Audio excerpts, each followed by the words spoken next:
все меньше и меньше знакомых лиц. Время идет, люди уходят, новые поколения сюда приходят. Это здорово, потому что память должна жить.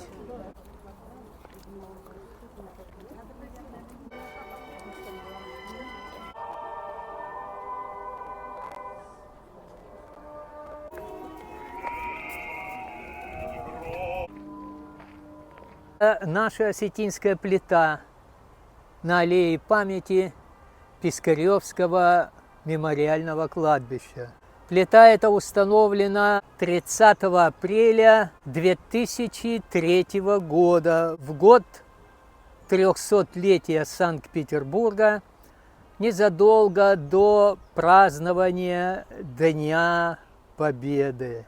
Сюда приезжала большая делегация из Северной Осетии во главе с генералом Каболовым, и была открыта эта плита. Наши земляки хорошо себя показали в битве за Ленинград.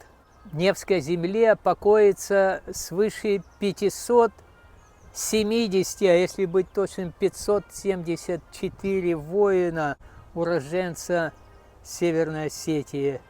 Они погибли здесь, защищая Ленинградскую землю. 7 человек, представителей Республики Осетии, были удостоены звания Героя Советского Союза.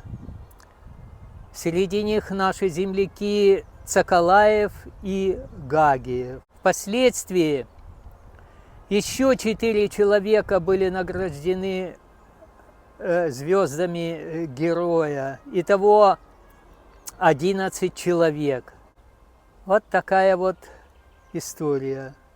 А первый осетин, удостоенный звания Героя Советского Союза, был летчик, бомбардировщик Астаев.